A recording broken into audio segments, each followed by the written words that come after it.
بسم اللہ الرحمن الرحیم۔ دوستو، جیسا کہ آپ جانتے ہیں کہ آج رمضان المبارک کا دوسرا روزہ ہے، تو دوسرے روزے کے لیے جو وظیفہ ہے وہ آپ یاد کر لیں۔ اگر کسی کو کوئی پریشانی ہے، کوئی پرابلم ہے، کوئی حاجت ہے، کوئی ضرورت ہے، تو یہ دوسرے رمضان المبارک کے دوسرے روزے کے دن روزے کی حالت میں یہ وظیفہ پڑھا جائے تو اللہ پاک اس کی وہ حاجت پوری کرتا ہے۔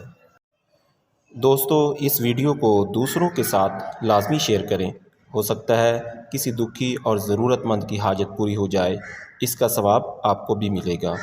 اگر آپ نے چینل کو سبسکرائب نہیں کیا تو ضرور سبسکرائب کر دیں اور بیل آئیکن کو بھی دبا دیں۔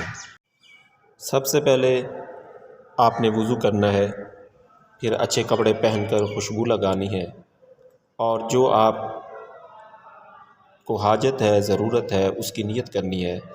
نیت کرنے کے بعد دو زانوں ہو کر قبلہ کی طرف منہ کر کے یہ والا وظیفہ پڑھنا ہے۔ اب آتے ہیں اس وظیفے کی طرف۔ شروع میں آپ نے 3 بار درود پاک پڑھنا ہے، کوئی بھی جو آپ کو یاد ہو۔ اس کے بعد 33 بار یا اللہ پڑھنا ہے۔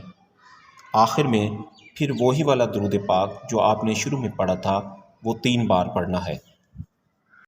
اس کے بعد جس مقصد کے لیے آپ نے وظیفہ کیا ہے، دونوں ہاتھ اٹھا کر سینے کے برابر لے جانے ہیں اور اللہ سے دعا مانگنی ہے کہ یا اللہ میری یہ پریشانی دور کر، یا اللہ مجھے یہ روزگار دے، یا اللہ میری یہ حاجت ہے یہ پوری کر دے۔